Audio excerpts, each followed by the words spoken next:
미안하다. 고부관계는 오늘로 끝이야.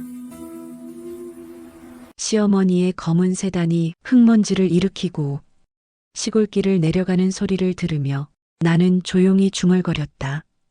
인적 하나 없는 시골 마을의 끝자락 휠체어에 앉아있던 내게 이 말은 마치 전쟁의 선전포고와 같았다. 차의 크롬 장식이 햇빛에 반사되어 마지막으로 반짝였다. 그리고 나는 그것이 마지막일 거라는 걸 알고 있었다. 시어머니가 나를 다시 보러 올 리 없으니까. 아니, 시어머니가 나를 버리러 온 것이니까. 차가 완전히 시야에서 사라지자 주변은 잠잠해졌다. 오후 3시 반.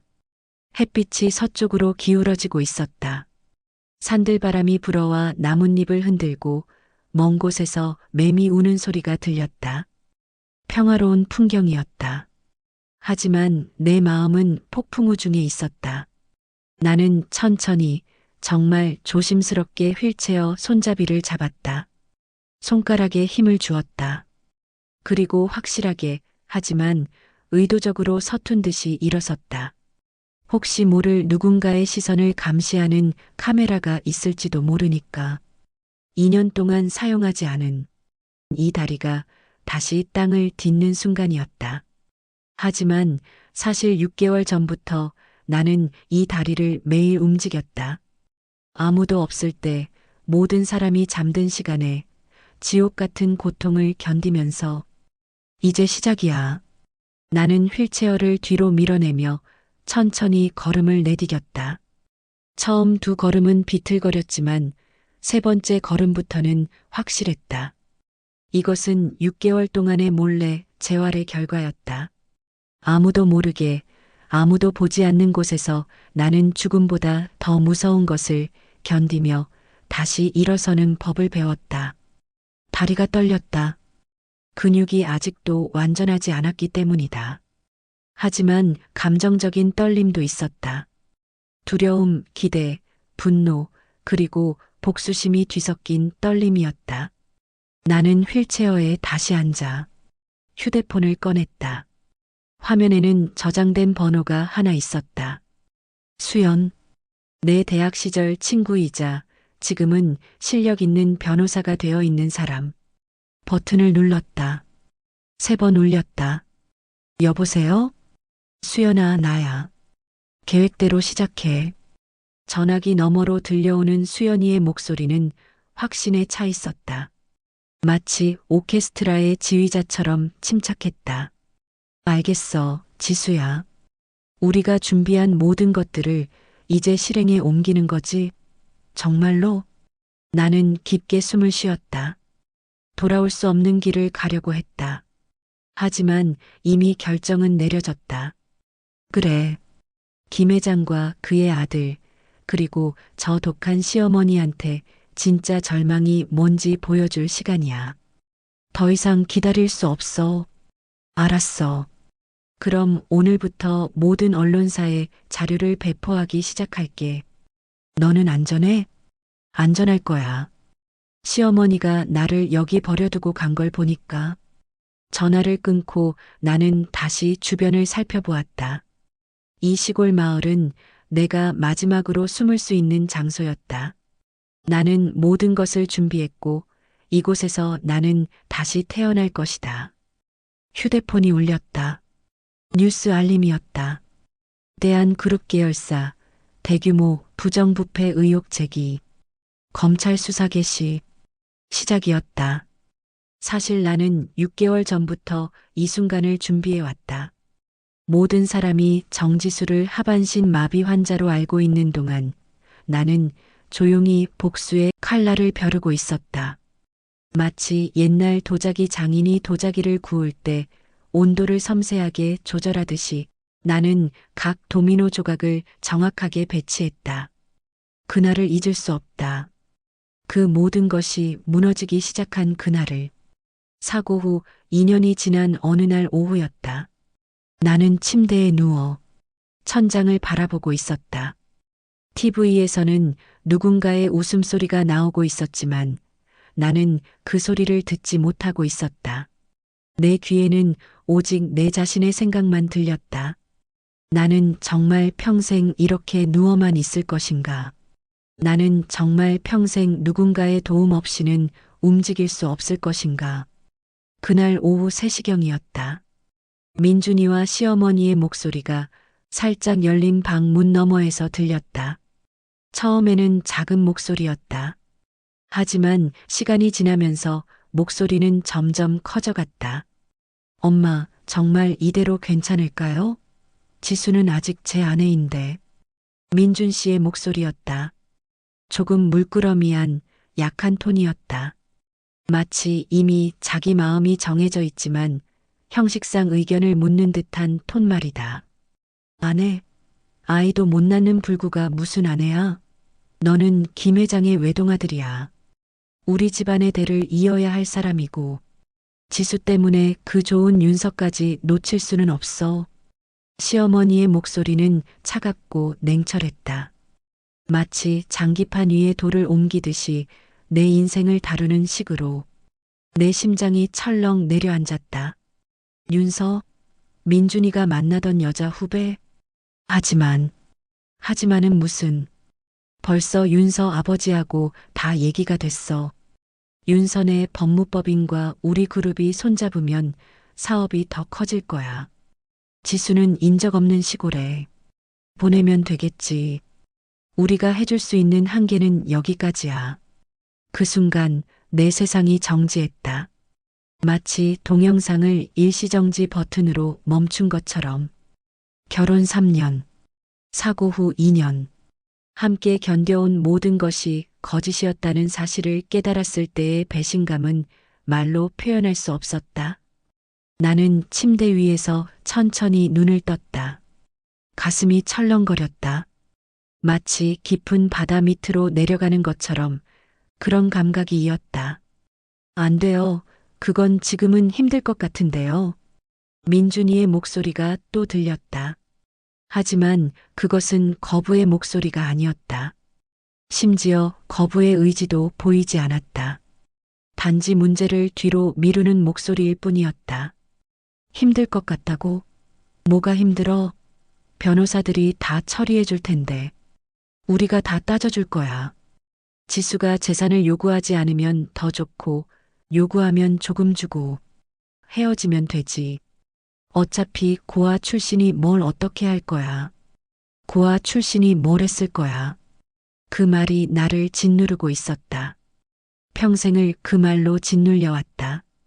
고아 출신이라서 결혼을 반대받았고, 고아 출신이라서 아이를 못 낳으면 버려진다는 것이었다. 그동안 민준 씨가 나에게 해준 말들이 다시 생각났다. 지수야, 넌 정말 특별해.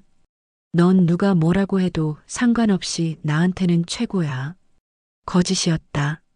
모두 거짓이었다. 나는 침대에서 천천히 일어나 휠체어를 타고 조용히 문을 닫았다. 방 밖에는 시어머니와 민준 씨가 거실에 서서 계속 심각하게 얘기 중이었다. 하지만 아무도 나를 보지 못하도록 나는 조용히 침대에 다시 누웠다. 그날 밤 나는 처음으로 진정한 절망을 느꼈다. 하반신 마비는 육체의 절망이었지만 이것은 영혼의 절망이었다. 하지만 동시에 나는 결심했다. 이분들이 생각하는 것처럼 나약하게 당하고만 있지는 않겠다고. 이 모욕을 영원히 가슴에 묻고 살지는 않겠다고. 그날 밤부터 나는 몰래 재활을 시작했다. 밤 10시경이었다. 모든 사람이 잠든 후 나는 침대에서 천천히 일어났다. 다리가 떨렸다. 아직도 감각이 제대로 돌아오지 않은 탓이었다. 의사는 명확히 말했었다. 현재 척추의 손상 정도를 보면 완전 회복은 어렵습니다. 아마 평생 휠체어에 의존해야 할 것으로 예상됩니다. 다만 재활을 열심히 하면 조금은 나아질 수도 있습니다. 의사의 말은 거기서 끝났다. 하지만 나는 그 말 뒤에 숨어 있는 진짜 의미를 들었다.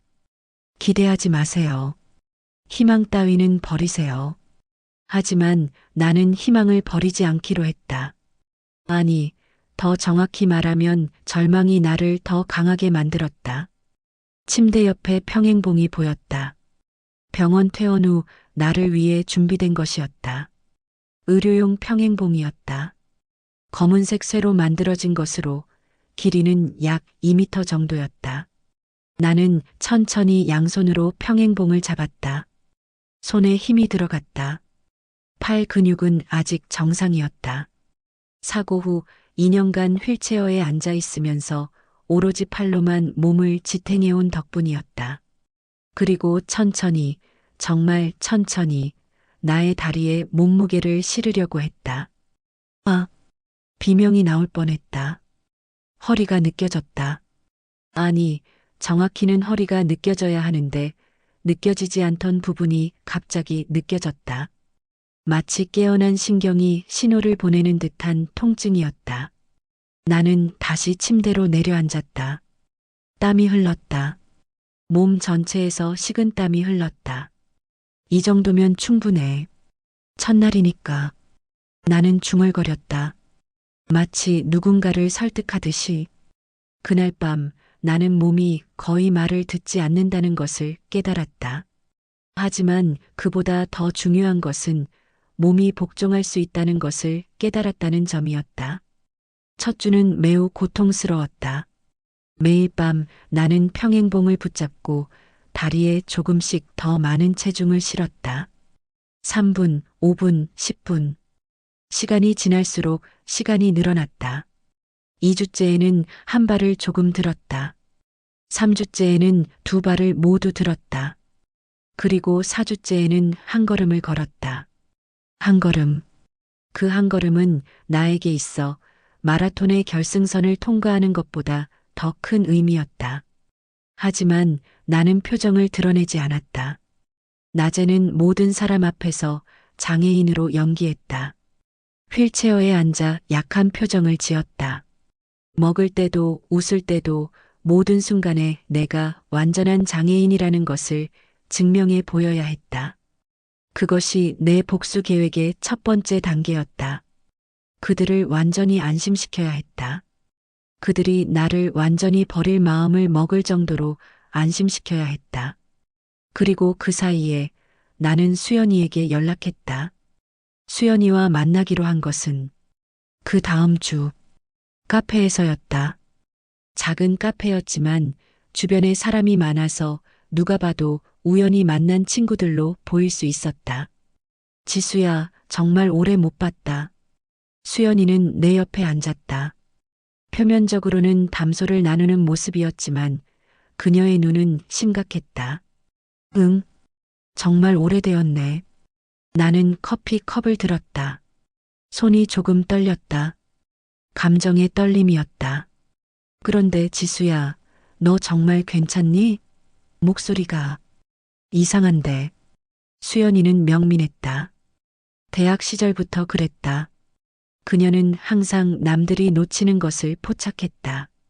그래서 변호사가 되기도 했지만, 그래서 나의 좋은 친구가 되기도 했다. 괜찮지 않아. 수연아, 난 정말 힘들어. 나는 조심스럽게 상황을 설명했다. 우리가 하는 대화는 겉으로는 평범한 친구 간의 근황 묻기로 보였지만 사실은 내 전략을 풀어놓는 시간이었다. 시어머니와 민준이가 나를 버리려고 해. 내가 아이를 못 낳을 수 있다는 이유로. 수연이의 얼굴이 굳었다. 어떻게 그런 일이 정말 말도 안 되는 일이야. 근데 말이야. 난 그냥 당하고만 있고 싶지 않아. 만약 그들의 비리를 드러낼 수 있다면 어떨까? 수연이는 무언가를 깨달은 듯한 표정을 지었다. 지수야, 혹시 넌 내가 그동안 들은 게 많아. 민준 씨가 술 취할 때 하는 말들, 시어머니가 자랑스럽게 하는 말들. 그들의 회사가 얼마나 부당한 일을 하고 있는지 내가 알아. 지수야, 그건 위험한 거야. 정말로. 나도 알아. 하지만 내가 더 이상 기다릴 수 없을 것 같아. 난 이 절망에서 벗어나야 해. 수연이는 한참 동안 나를 바라보았다. 그리고 천천히 말했다. 그래, 내가 도와줄게. 하지만 넌 이 일이 얼마나 큰 대가를 초래할 수 있는지 알고 있어? 알아. 하지만 난 이 삶도 이미 대가라고 생각해. 차라리 끝을 보고 싶어. 수연이는 심호흡을 했다. 그리고 노트북을 꺼냈다. 그럼 처음부터 시작해보자. 넌 어떤 증거들을 가지고 있어? 나는 작은 USB를 꺼냈다. 그 안에는 내가 그동안 모은 모든 것이 들어 있었다.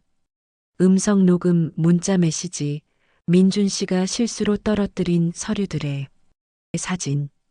수연이는 USB를 받고 그것을 하나하나 확인했다. 그 과정에서 그녀의 얼굴은 점점 더 굳어갔다. 이건 진짜 큰일이다, 지수야. 탈세, 뇌물, 그리고 불법 로비까지. 이것들은 개별적으로도 심각하지만 조합되면 완전히 다른 수준이야. 그래. 그래서 내가 널 찾았어. 이 모든 것을 법적으로 문제 삼을 수 있는 건 너뿐이야. 내가 혼자 할 수 있는 건 아니야.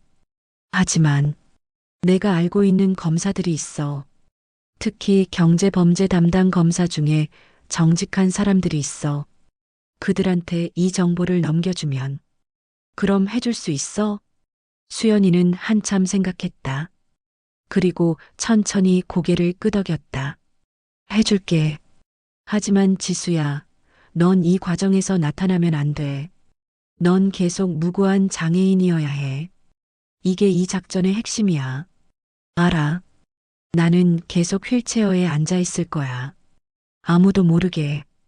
그리고 한 가지 더. 이 일이 언론에 터질 때까지 절대로 누구한테도 말하면 안 돼.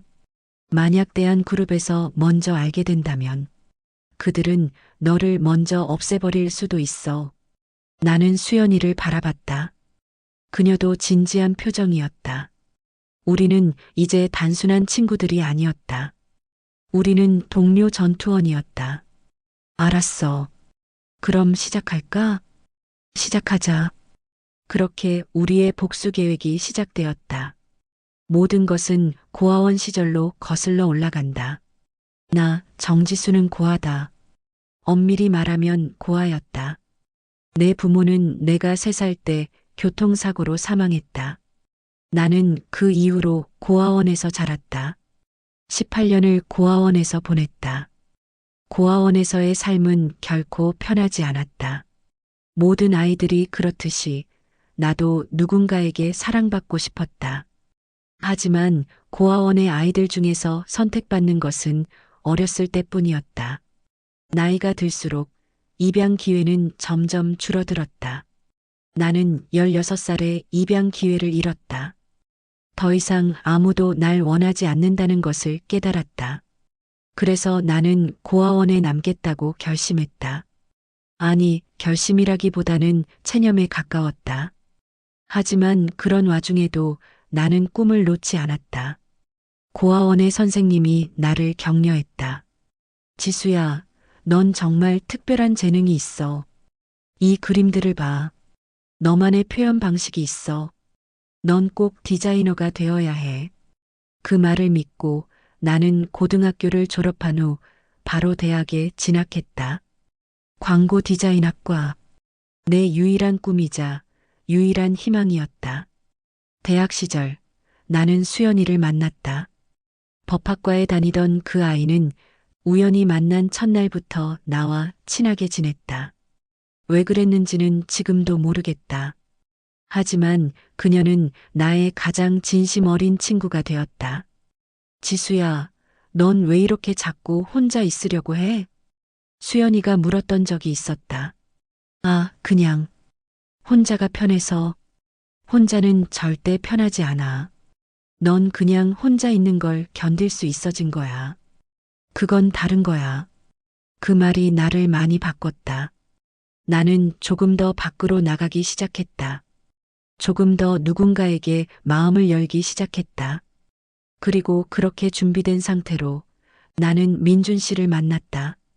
민준 씨와의 만남. 4년 전의 그날을 나는 아직도 선명하게 기억한다. 작은 카페, 라테 한 잔의 가격, 그리고 민준 씨와 그날. 나는 대학교 4학년이었다. 졸업작품 준비로 바쁜 와중에도 나는 그 카페에 앉아 있었다. 카페에 앉아서 하는 일이 당신의 생활비였기 때문이었다. 아, 실례하겠습니다. 이 자리 비어 있나요? 민준 씨는 부드럽게 물었다. 당시 카페는 만석이었고 내 맞은편 자리가 유일하게 비어 있었다. 네, 괜찮습니다. 나는 고개를 끄덕였다. 그는 앉았고 커피를 주문했다. 그리고 이상한 일이 일어났다. 그는 떠나지 않았다. 아니, 더 정확히 말하면 끈질기게 나와 대화를 시작했다. 혹시 대학생이세요? 네, 졸업반입니다. 뭘 전공하세요? 광고 디자인입니다. 그렇게 시작된 대화가 3시간까지 이어졌다. 나는 그 시간에 나의 인생 이야기의 절반을 쏟아냈다. 고아원 이야기, 대학 생활, 내 꿈, 그리고 현실과의 괴리. 민준이는 듣고만 있지 않았다. 그는 공감했다. 그리고 응원했다.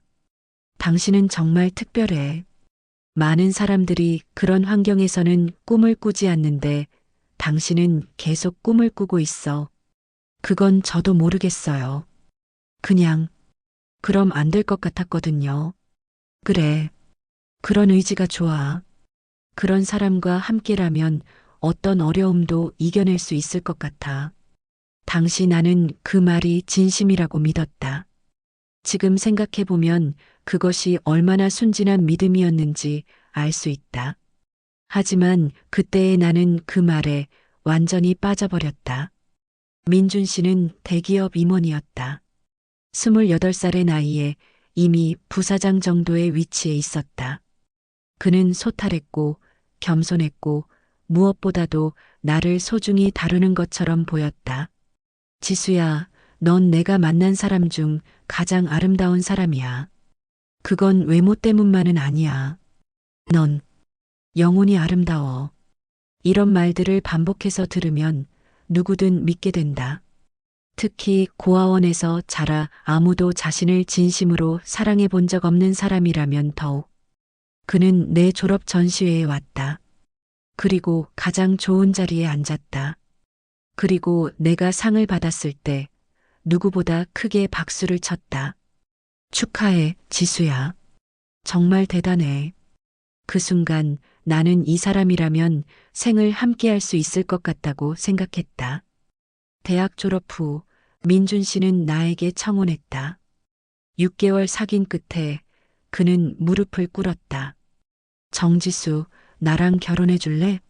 나는 너 없이 살 수 없을 것 같아. 넌 나의 전부야. 나는 울면서 그의 손을 잡았다. 마침내 나도 누군가의 전부가 될 수 있다는 생각에 내 두 눈에서는 눈물이 흐르지 않을 수 없었다. 결혼식은 소박했다. 나에게는 가족이 없었고 민준 씨는 시어머니의 반대로 큰 식을 하지 않기로 했다. 하지만 그 소박한 식이 나에게는 가장 아름다운 식이었다. 나는 진정한 가족을 가지게 되었다고 생각했다. 결혼 후 1년은 정말로 행복했다. 민준 씨는 다정한 남편이었다. 아침마다 나의 뺨에 키스를 했고 저녁마다 내 하루를 물었다. 우리는 함께 주말 영화를 봤고 함께 저녁을 만들었고 함께 미래를 꿈꿨다. 지수야, 우리 아이를 가져볼까? 우리 아이라면 정말 이쁠 것 같아. 민준 씨는 자주 이런 말을 했다. 나도 그 말에 신나서 준비했다. 가임기를 계산했고 영양제를 먹었고 태교도 미리 준비했다. 우리가 아이를 가지면 나는 그 아이에게 최고의 아버지가 되고 싶어. 넌 최고의 어머니가 되고 싶겠지?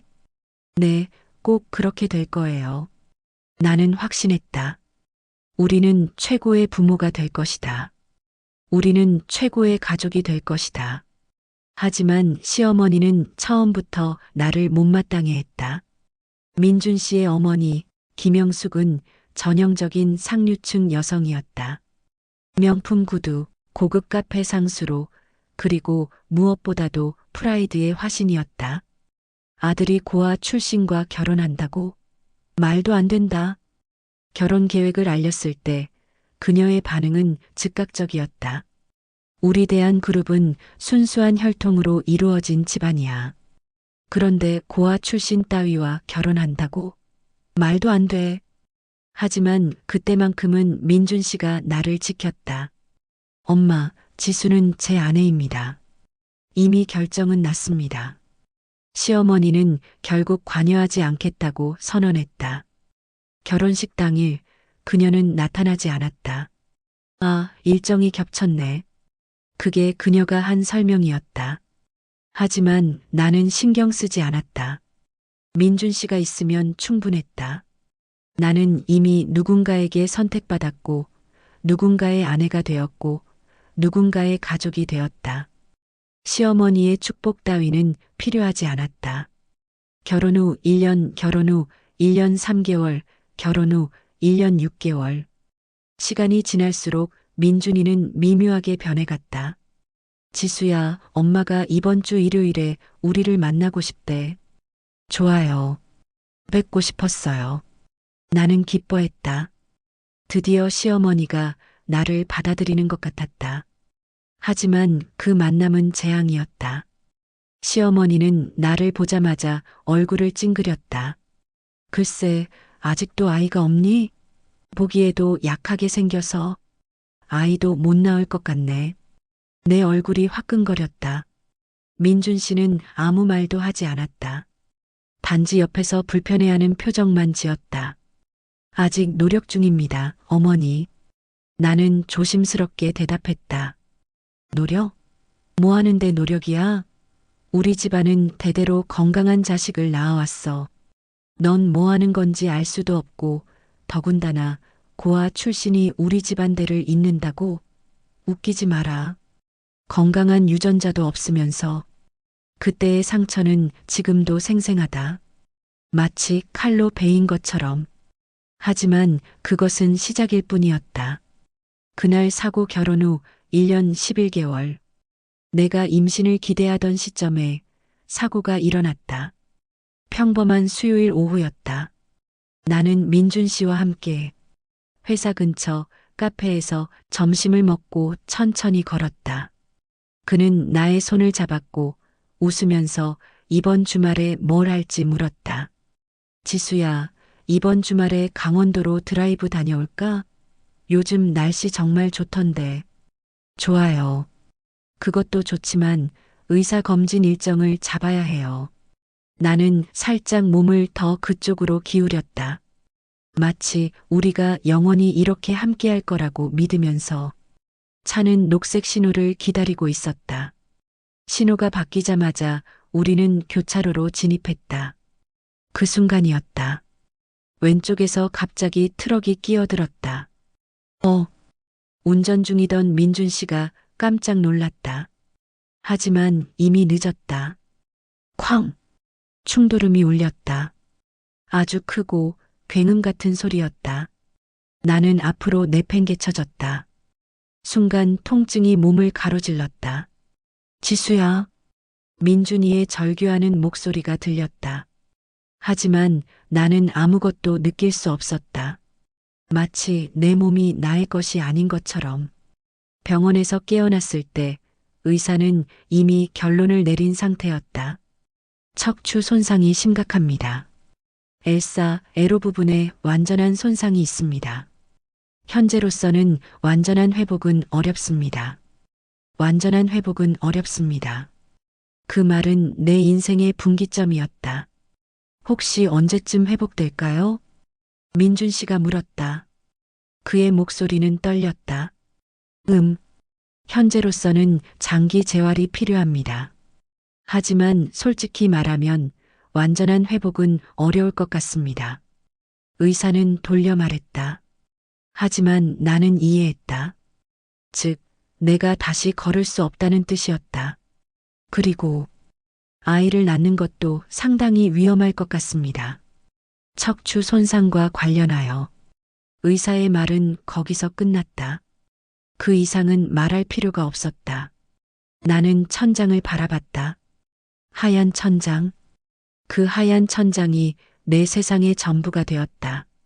그날 밤 민준이는 내 손을 잡고 울었다. 괜찮아, 지수야.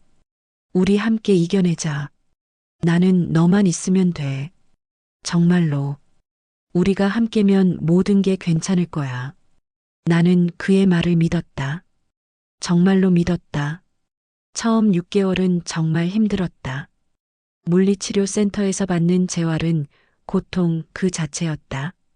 다리가 느껴지지 않는데 신경은 자극을 받으면 통증으로 반응했다.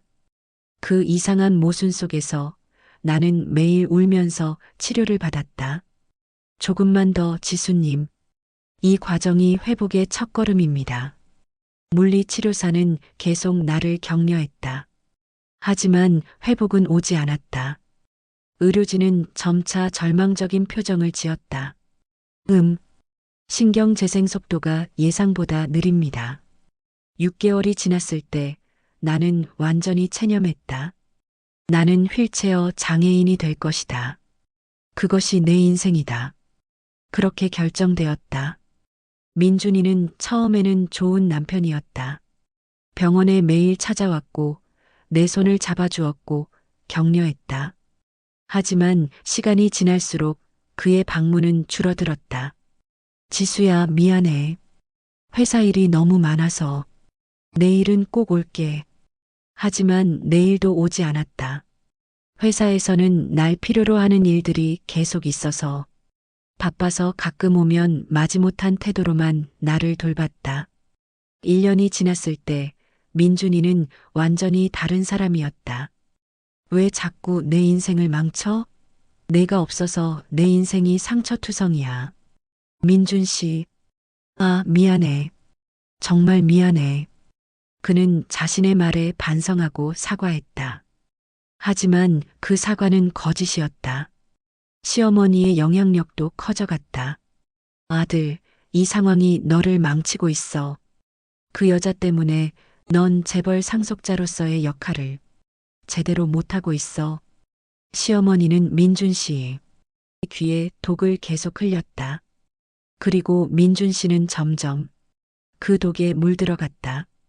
결혼 2년, 사고 후 1년. 나는 더 이상 민준 씨의 아내가 아니었다. 나는 짐이었다. 비밀스러운 준비 끝에 드디어 D-Day가 왔다. 계획은 여러 단계로 나뉘어 있었다. 1단계 내부 고발 구조 구축. 수연이와 함께 우리는 먼저 대한 그룹 내부의 고발 가능성이 있는 인물들을 찾아냈다. 그들은 대부분 중간 관리직 직원들이었다.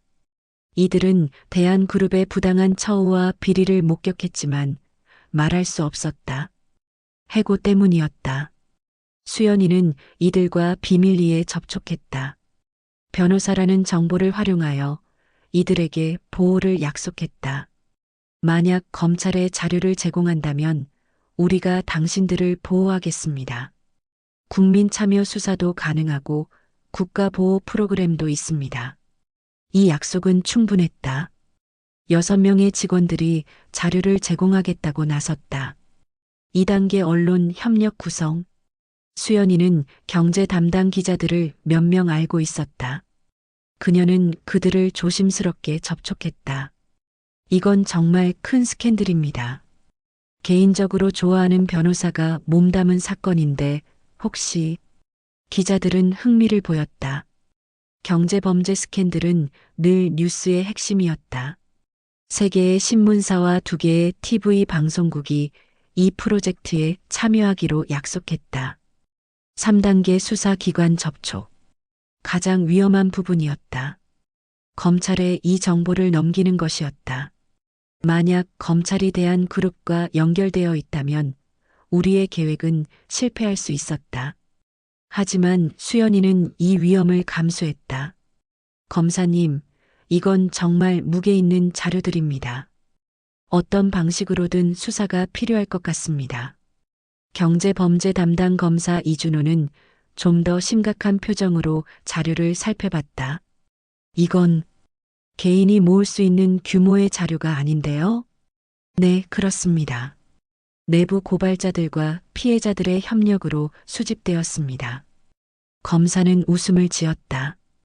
변호사님, 혹시 복수국에 빠져 있는 건 아닐까요? 수연이는 담담하게 대답했다. 복수냐고요? 그건 미션인 것 같습니다. 이 회사가 저질러온 불법 행위를 세상에 알리는 미션입니다. 검사는 한참 동안 수연이를 바라봤다. 그리고 천천히 고개를 끄덕였다. 알겠습니다. 우리가 움직이겠습니다. 하지만 시간이 필요합니다. 시간이 3개월이 더 필요했다. 검찰은 철저하게 증거를 확보하기 위해 조용히 움직였다. 내부 고발자들과 접촉했고, 거래 기록들을 추적했고, 증거들을 확보했다. 마지막은 시어머니를 무장 해제하는 것이었다. 그 3개월 동안 나는 완벽한 장애인으로 연기했다. 하지만 밤이면 나는 다시 일어섰다. 침대에서 평행봉으로 옮겨 다리를 단련했다. 처음에는 30초 정도밖에 버틸 수 없던 다리가 3개월이 지나자 1시간 이상을 버티기 시작했다. 거울 앞에 서서 걷기 연습을 했다. 처음 걸음은 여전히 불안정했지만 점차 자연스러워지고 있었다. 동시에 나는 민준 씨와 시어머니를 더욱 안심시키기 위해 노력했다. 민준 씨, 미안해요. 제가 너무 짐이 되어서 약한 목소리로 자책하는 표정으로 말했다. 민준 씨는 내 말에 조금씩 안심했다. 내가 정말 포기했다고 생각한 것 같았다. 괜찮아, 지수야. 이건 운명이야. 운명. 그 말이 내 분노를 더욱 타오르게 했다. 그리고 마침내 디데이가 왔다. 모든 것이 드러나는 날. 아침 8시 뉴스 속보가 터져 나왔다. 대한그룹 회장, 수백억 원대 탈세 혐의로 특별수사팀 출동. 시어머니는 그 뉴스를 보고 얼굴이 창백해졌다. 뭐야? 그녀는 휴대폰을 다시 들었다. 다른 뉴스들이 쏟아지고 있었다. 대한그룹, 불법 뇌물 의혹. 국세청 특별수사팀 출동. 대한그룹의 구조적 부정부패. 내부 고발자 증언. 상황은 시간이 지날수록 더욱 악화되었다. 오전 11시경 경찰이 대한그룹 본사에 들어갔다. 카메라들이 따라갔다. 뉴스는 실시간 중계를 시작했다. 화면 속에서 김 회장이 수갑을 찬 채 경찰차로 옮겨지는 모습이 보였다. 그의 뒤에는 민준이도 있었다. 민준이는 경찰에 둘러싸여 있었다. 민준이, 시어머니가 비명을 질렀다. 그녀의 얼굴은 창백했다. 마치 죽은 사람처럼. 오후 1시경 뉴스는 더욱 구체적인 내용을 보도하기 시작했다. 대한그룹 계열사 5년간 250억 원 규모 탈세. 불법 로비 자금도 적발. 화면에는 대한그룹의 부정부패가 상세히 드러났다. 미장센은 완벽했다. 마치 내가 감독한 영화처럼 모든 장면이 정확히 제때에 터져나왔다. 오후 2시경 시어머니는 변호사를 찾기 시작했다. 여보세요? 법무법인 강입니다. 혹시 우리 남편이. 그녀의 목소리는 떨렸다. 이제 그녀도 두려움을 느끼고 있었다. 그리고 오후 3시가 되었을 때 나에게 수연이로부터 전화가 왔다. 지수야, 드디어야. 모든 언론사에서 너의 스토리를 요청하고 있어. 너는 어떻게 할 거야? 아직은 아니야. 시어머니가 먼저 나한테 올 때까지 기다려. 나는 대답했다. 시어머니가 다시 나타난 것은 그날 저녁 6시경이었다. 검은색 세단 차가 시골 마을로 들어왔다. 그리고 시어머니는 황급하게 내려다 지수야. 지수야, 어디 있어? 그녀의 목소리는 다급했다. 완전히 다른 목소리였다. 나는 휠체어에 앉아 있었다. 완벽한 장애인, 완벽한 연기. 어머니, 왜, 왜 오셨어요? 나는 놀란 듯한 표정을 지었다. 시어머니는 내게 달려왔다. 그리고 놀랍게도 나를 안았다. 미안해, 지수야. 정말 미안해. 내가 잘못 생각했어. 제발, 제발 우리 가족 일을 도와줄래? 너 없으면 나는 혼자야. 그녀의 목소리는 진심이었다. 하지만 그것은 상황이 바뀌었기 때문이었다. 그녀는 내가 고아 출신이라고 멸시했지만 지금 나는 도움을 줄 수 있는, 나는 필요한 존재가 되었다. 나는 천천히 그녀의 어깨에 기대며 물었다. 연기를 해야 했다. 아직 진실을 밝힐 때가 아니었다. 어머니, 무슨 일이신가요? 뉴스, 봤지? 너희, 우리 집이. 시어머니는 말을 잇지 못했다. 마치 현실을 인정하고 싶지 않은 것처럼. 네, 어머니. 뉴스를 봤어요. 아버님과 민준 씨가. 나는 의도적으로 말을 흐렸다. 그녀가 스스로 상황을 설명하도록 유도하기 위해. 지수야, 이건 오해야. 우리 가족은, 우리 집안은. 시어머니는 무릎을 꿇었다. 그 당당하던 여인이 내 앞에 무릎을 꿇었다. 제발, 지수야. 너 혼자가 아니라 우리 가족이라고 생각해 줄래? 이 상황에서는 너한테만 의지할 수 있을 것 같아. 나는 조용히 그녀를 바라봤다. 그녀의 눈에는 눈물이 맺혀 있었다. 하지만 그것은 회개의 눈물이 아니었다. 절망의 눈물이었다. 자신의 미래가 무너지는 것에 대한 절망. 어머니, 나는 천천히 입을 열었다. 저는 이제 어머니와 함께 살 수 없을 것 같아요. 시어머니의 몸이 얼어붙었다. 뭐라고? 나는 휠체어에서 천천히 일어섰다. 처음에는 불안정했지만 점차 안정적으로 서 있었다. 시어머니의 눈이 동그랗게 커졌다. 지수야, 너 설마 이 모든 게. 네, 어머니. 저는 지금 다시 걸을 수 있어요. 나는 차분한 목소리로 말했다. 더 이상 장애인처럼 연기할 필요가 없었다. 그럼 모두가 다 들었어요. 저를 시골에 버리려던 계획도, 민준 씨와 윤서 씨의 결혼도, 어머니가 나를 얼마나 멸시하고 있었는지도. 시어머니는 뒤로 물러섰다. 마치 내가 불에 가까워지는 것처럼. 지수야, 그건 오해야. 오해요? 어머니가 제 귀로 직접 하신 말인데 어떻게 오해라고 할 수 있어요? 나는 휴대폰을 꺼냈다. 그리고 파일을 재생했다. 시어머니의 목소리가 나왔다. 아이도 못 낳는 불구가 무슨 아내야. 지수는 인적 없는 시골에 보내면 되겠지. 시어머니는 그 목소리를 듣고 얼굴이 창백해졌다. 녹음, 했어? 네, 했어요. 제 의뢰인의 요청으로. 내가 말하는 의뢰인은 나 자신이었지만 시어머니는 그걸 몰랐다. 그녀는 누군가가 나를 도와주고 있다고 생각했다. 그리고 어머니도 이미 뉴스에서 보셨겠지만 대한그룹의 모든 부정부패가 검찰에 제출되었어요. 제가 모아둔 모든 증거들이. 시어머니는 말을 잃었다. 완전히. 어머니, 제 이야기를 해드릴게요. 지난 6개월 동안 저는 매일 밤 힘들고 고통스러운 다리 재활을 했어요. 그리고 어머니와 민준 씨의 모든 말을 녹음했어요. 불법 거래, 뇌물, 탈세에 관한 모든 것들을. 지수야, 제발. 내가 뭘 잘못 이해한 건 아닐까? 어머니의 아들은 당신이 원하는 그 모습이 되려고 했어요. 당신의 기준에 맞춰, 당신의 명령에 따라. 그 과정에서 당신의 아들은 범죄자가 되었어요. 나는 차갑게 말했다. 이제 저와의 관계는 끝이에요. 저는 어머니 없이도 충분히 잘 살 수 있어요. 오히려 어머니가 없는 쪽이 훨씬 낫다는 걸 이제 알았거든요. 시어머니는 손을 뻗었다. 마치 나를 잡으려고. 지수야, 제발, 제발 도와줘.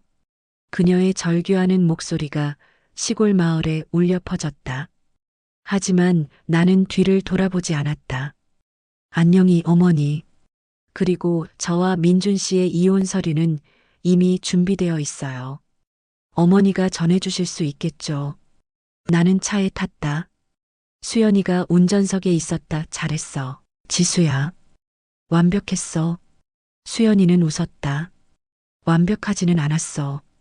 하지만 충분했어. 이제 정말 끝이야. 우리는 시골을 떠났다. 뒤에서 시어머니의 목소리가 계속 들렸지만 나는 앞을 바라봤다. 그로부터 1년이 지났다. 사건은 완벽하게 종료되었다. 김 회장은 징역 12년을 선고받았다. 민준 씨는 공범죄로 3년형을 받고 교도소에 들어갔다. 시어머니는 모든 재산을 잃고 작은 원룸에서 혼자 살고 있다고 들었다. 하지만 이제 그녀는 내 관심의 대상이 아니었다. 우리 부부의 이혼도 빠르게 진행되었다. 그는 옥중에서 이혼을 승인했다. 아마 다른 선택지가 없었을 것이다. 복수가 완료된 지금 내 마음은 놀랍도록 평온했다. 나는 복수에 빠져 분노로 가득 차 있을 줄 알았지만 실제로는 그렇지 않았다. 오히려 내가 다시 일어섰다는 것, 내가 스스로를 구했다는 것이 더욱 중요했다. 나는 새로운 출발을 했다. 정지수 디자인. 작은 회사였지만 나의 의지는 컸다. 내가 처음 꿈꾸던 회사. 마침내 만드는 순간이었다. 처음 몇 개월은 어려웠다. 시장에 알려지지 않은 회사였고 자본금도 많지 않았다. 하지만 나는 열심히 일했다. 야근도 했고 주말도 없이 일했다. 그리고 첫 프로젝트가 들어왔다. 작은 스타트업의 로고 디자인. 의뢰료는 1,000만 원. 결코 큰 돈은 아니었지만 나에게는 그것이 전부였다. 나는 그 로고를 3주간 고민했다. 내 인생을 담아내는 디자인을 하고 싶었다. 절망에서 일어나는 모습, 어둠 속에서 빛을 찾아가는 모습, 그것을 모두 담아낸 로고를 만들고 싶었다. 최종 결과물은 하나의 꺾인 선에서 다시 올라오는 형태였다. 마치 비자처럼. 그것은 내 인생 그 자체였다. 의뢰자는 그 로고를 보고 울었다. 이게 무슨 의미예요? 절망에서 회복이에요. 혹은 무너짐에서의 일어남이죠. 정말 아름답네요. 우리가 이 로고를 쓸 자격이 있나 싶을 정도로. 그렇게 첫 프로젝트가 끝났고 입소문이 나기 시작했다. 3개월 후 나는 3개의 프로젝트를 동시에 진행하고 있었다. 6개월 후 나는 사무실을 더 큰 곳으로 옮겼다. 1년 후 정지수 디자인은 업계에서 주목받는 회사가 되었다. 어느 날 오후 나는 사무실의 창가에 앉아 있었다. 서울의 강남역 근처, 내가 한때 다니던 광고회사가 보이는 위치였다. 그 회사는 이제 관심의 대상이 아니었다. 나는 이미 그것을 뒤로 하고 나왔으니까. 수연이가 커피를 들고 들어왔다. 지수야, 요즘 어때? 잘 지내? 응, 너무 잘 지내고 있어. 정말로. 나는 솔직했다. 그런데 말이야. 최근에 민준 씨가 옥중에서 편지를 보냈대. 정말? 뭐라고? 일단 여기 있어. 수연이는 봉투를 꺼냈다. 나는 그것을 받았지만 열지 않고 한참 동안 바라봤다. 열어볼래? 아니, 나중에 할게. 지금은 아직. 나는 그 편지를 서랍에 넣었다. 과거는 과거일 뿐이다. 나는 더 이상 민준 씨의 말을 들을 필요가 없다. 사회활동의 시작. 그런데 내가 완전히 과거를 놓지는 않았다. 다만 그 방식이 달라졌을 뿐이다. 나는 내가 겪은 고통을 다른 누군가는 겪지 않도록 하기로 결심했다. 첫 번째 활동은 고아원 아이들을 위한 장학금 설립이었다. 정지수 디자인이 벌어들인 수익의 10%를 고아원에 기부했다. 그것이 매달 1,000만 원 정도가 되었다. 고아원의 원장은 그 소식을 듣고 울었다. 정지수 씨, 정말 감사합니다. 우리 아이들이 정말 기뻐할 거예요. 저도 고아원에서 자랐거든요. 이 아이들이 제가 그랬던 것처럼 절망하지 않도록 도와주고 싶어요. 두 번째 활동은 장애인 복지센터 설립이었다. 나는 내가 받은 재활 훈련이 얼마나 도움이 되었는지 알았다. 하지만 모든 장애인이 그런 환경에 접근할 수 있는 것은 아니었다. 정지수 디자인의 본사 2층에 우리는 무료 재활센터를 설립했다. 전문가들을 고용했고 최신 기구들을 갖추었다. 그리고 모든 것을 무료로 제공했다. 처음에는 몇 명의 환자들만 찾아왔다. 하지만 시간이 지나면서 숫자는 늘어났다. 한 명의 아주머니가 나를 찾아왔다.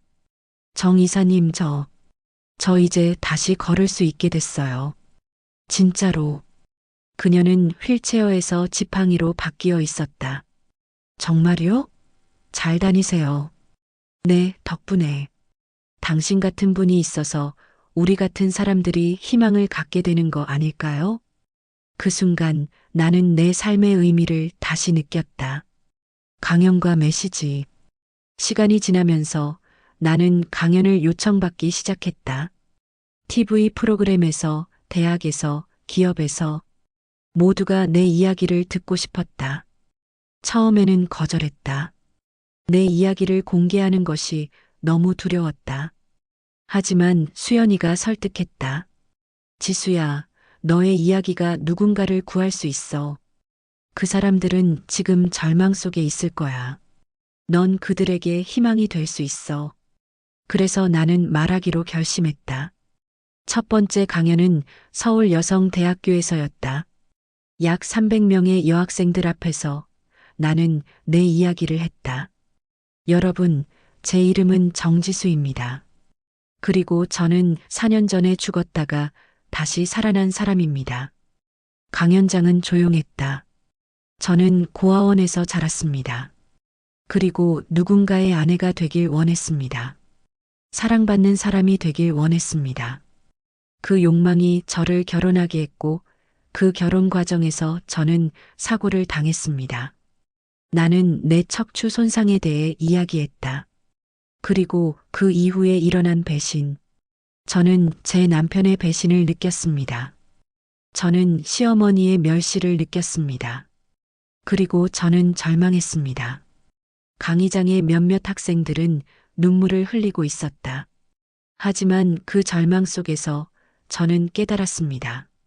제가 누군가에게 인정받기 위해 살 필요는 없다는 것을, 저는 제 자신으로 충분하다는 것을, 나는 일어서서 무릎을 굽혔다 폈다를 반복했다. 의도적으로 내 다리가 정상이라는 것을 보여주기 위해. 이 다리들은 6개월 동안의 고통으로 얻어진 것입니다. 하지만 그것보다 중요한 것은 이 다리들이 상징하는 것입니다. 그것은 내가 다시 일어섰다는 것입니다. 강연은 계속되었다. 복수를 계획했습니다.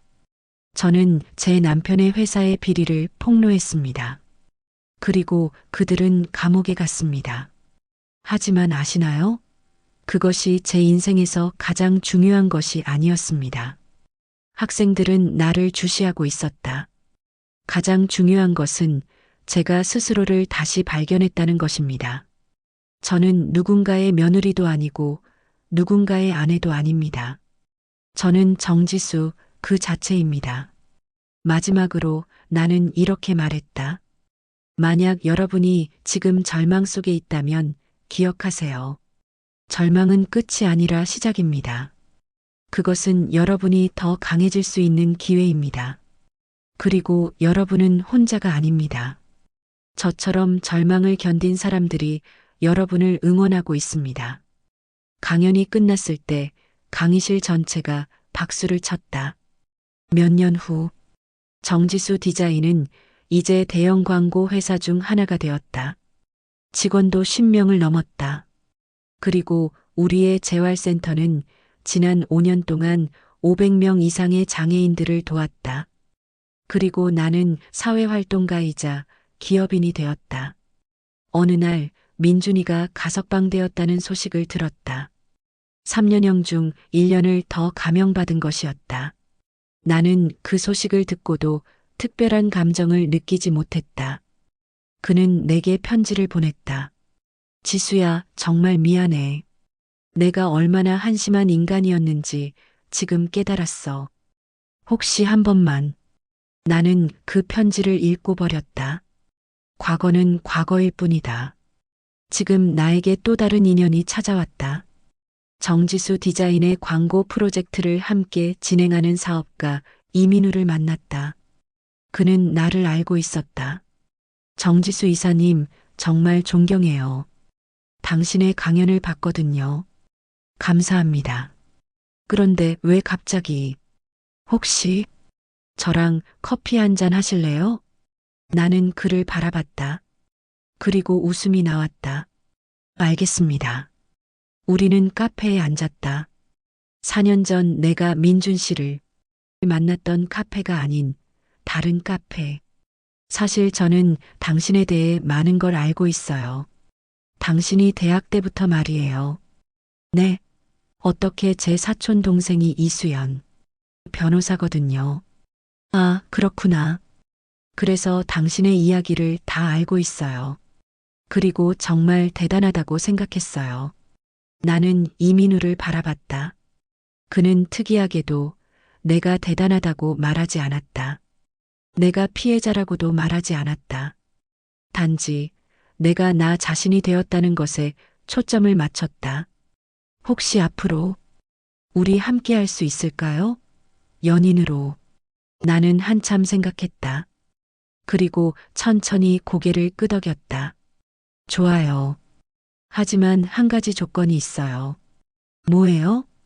저는 혼자여도 완벽해요. 저는 누군가에게 의존하지 않아도 돼요. 만약 우리가 함께 한다면 그건 서로를 더 풍요롭게 만들기 위함이어야 해요.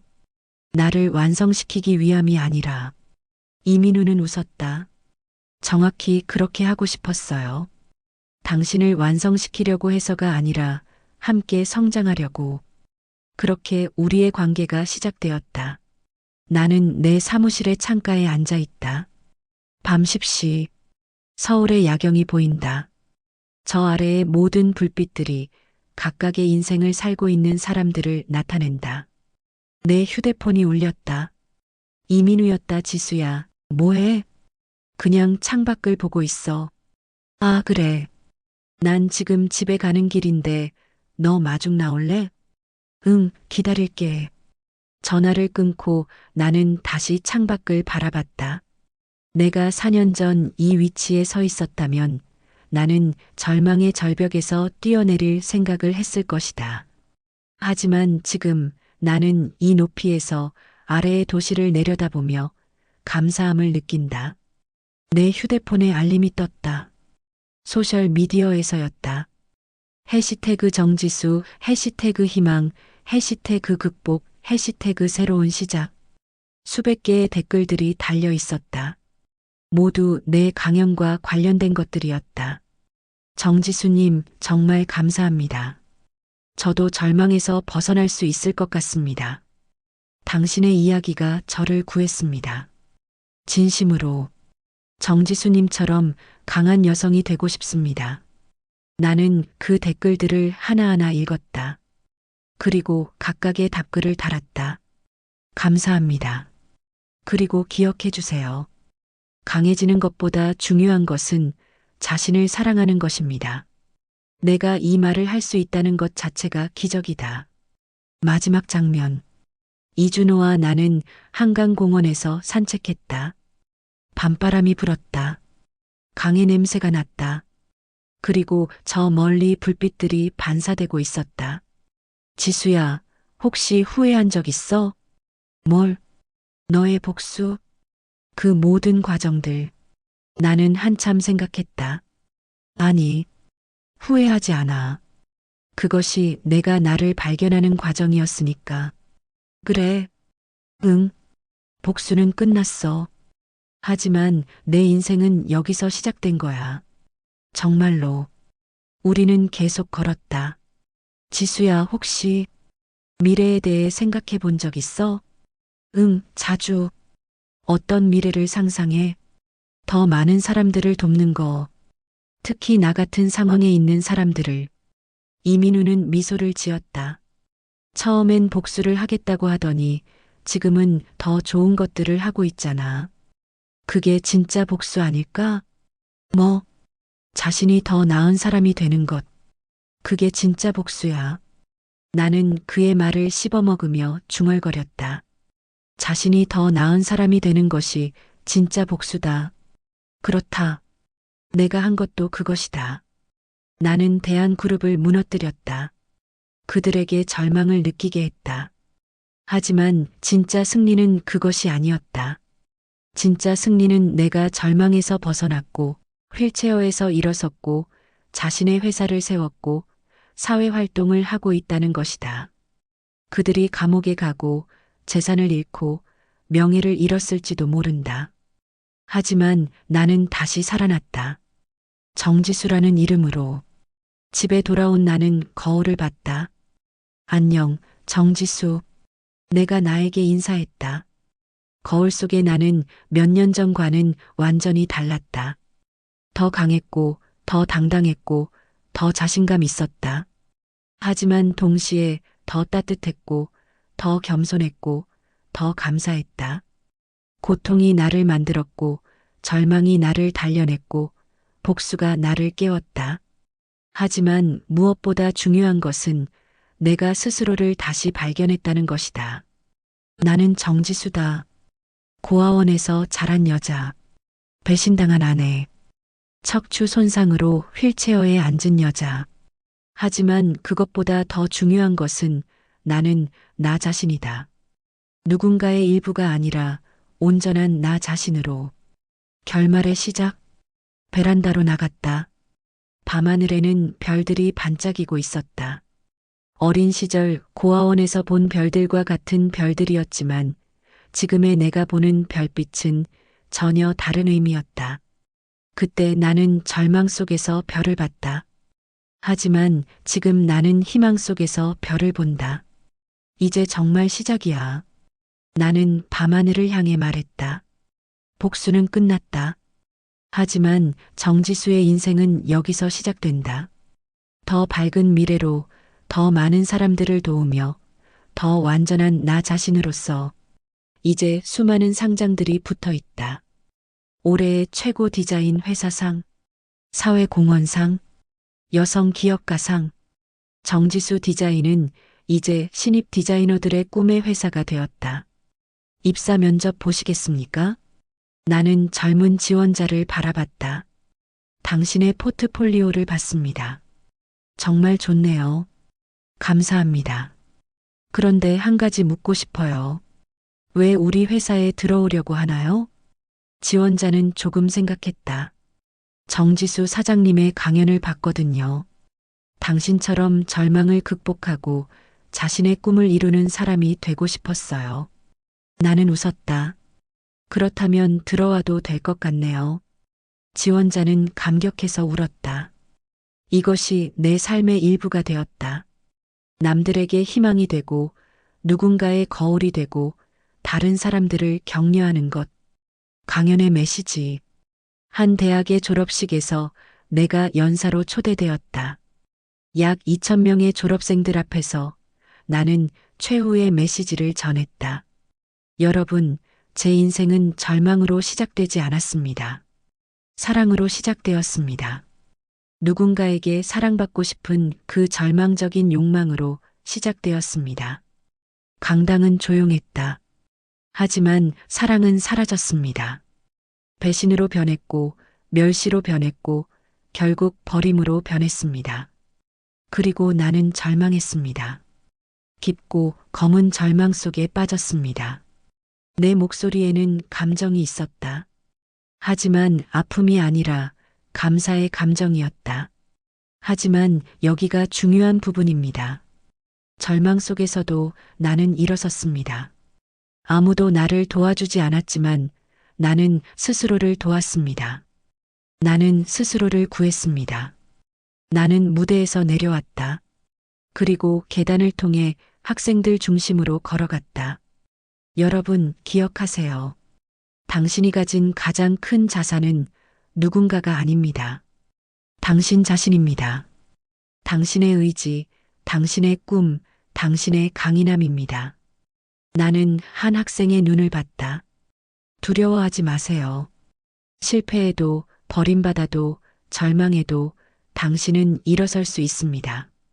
왜냐하면 당신 자신이 당신의 가장 좋은 친구이기 때문입니다. 강당에서 울음소리가 들렸다. 제가 했던 말들이 당신들의 심장에 닿았기를 바랍니다. 당신들이 절망 속에서 희망을 찾기를 바랍니다. 그리고 당신들이 스스로를 사랑하기를 바랍니다. 나는 무대로 돌아왔다. 저는 정지수입니다. 그리고 저는 내 삶의 주인입니다. 당신들도 당신들의 삶의 주인이 되길 바랍니다. 강당 전체가 박수로 응했다. 그것은 박수라기보다는 한 울음이었다. 마지막 밤, 베란다에서 나는 이민우와 함께 밤하늘을 봤다. 지수야, 오늘 강연 잘했어. 정말 너무 심각하게 한 건 아닐까? 아니, 완벽했어. 너는 정말 특별한 여자야. 나는 그의 팔을 잡았다. 특별하다는 게 뭐냐고 물으면 그냥 너 있는 그대로 살아가는 모습이 특별해. 과거를 원망하지 않으면서도 현재를 소중히 하고 미래를 꿈꾸는 모습이. 나는 웃었다. 그건 내가 배운 거야. 절망이 가르쳐 준 거. 별이 더욱 밝게 빛났다. 이준호, 너한테 고마워. 뭐가? 내 인생에 들어와줘서, 내 인생을 더 풍요롭게 해줘서. 나도 고마워. 너의 인생에 들어올 수 있게 해줘서. 우리는 계속 별을 봤다. 시간이 더 지났다. 정지수 디자인은 이제 동남아시아까지 지사를 두게 되었다. 하지만 더욱 중요한 것은 내 재활센터가 전국에 10개가 되었다는 것이다. 나는 그 센터들에서 만난 사람들의 이야기를 들었다. 정지수님 덕분에 다시 걸을 수 있게 됐어요. 당신 때문에 삶을 포기하지 않았어요. 정지수님의 이야기가 제 딸의 희망이 되었어요. 이것들이 나의 진정한 보상이었다. 금전도 명예도 복수도 아니었다. 오직 누군가를 도울 수 있다는 것. 그것만으로 충분했다. 정말 마지막 그녀의 다짐. 그날 밤 나는 고아원을 찾았다. 20년 만의 방문이었다. 그곳은 크게 달라지지 않았다. 하지만 더욱 새로워 보였다. 고아원의 원장은 나를 보고 울었다. 지수야, 정말 오래 못 봤다. 넌 정말 특별한 여자가 됐구나. 원장님, 저는 여기서 제 인생을 배웠어요. 혼자여도 살 수 있다는 것을. 나는 그곳의 아이들을 봤다. 너희들도 기억해. 넌 혼자가 아니야. 그리고 넌 당신 스스로로 충분해. 넌 누군가의 일부가 아니라 온전한 한 인간이야. 아이들은 나를 바라봤다. 마치 내가 그들의 미래를 보여주는 것처럼. 그 밤 나는 고아원에서 잤다. 내가 자라던 침대에서. 아침이 밝았다. 내가 깨어났을 때 햇빛이 창문을 통해 들어오고 있었다. 나는 천천히 일어나 거울을 봤다. 안녕, 정지수. 안녕, 나. 내 모습은 여전히 같았지만 눈빛은 달랐다. 그것은 절망의 눈빛이 아니었다. 그것은 희망의 눈빛이었다. 나는 아이들을 앞에 두고 말했다. 너희는 알고 있니? 세상에서 가장 강한 사람이 누구일까? 아이들이 고개를 저었다. 그건 바로 너희야. 왜냐하면 너희는 힘든 상황에서도 웃을 수 있고 상처를 받아도 다시 일어날 수 있고 미래를 꿈꿀 수 있으니까. 나는 한 아이의 손을 잡았다. 너도 모두 특별해. 그리고 너희는 분명히 대단한 사람이 될 거야. 아이가 웃었다. 그 웃음을 보며 나는 깨달았다. 정지수의 인생은 이제 완성되지 않는다는 것을. 왜냐하면 내 인생은 계속될 것이기 때문이다. 더 많은 사람들을 도우면서, 더 많은 사람들과 함께하면서, 더 완전한 사람으로 성장하면서. 휠체어에 앉았던 나는 죽었다. 하지만 정지수는 살아났다. 더 강하게, 더 밝게, 더 아름답게.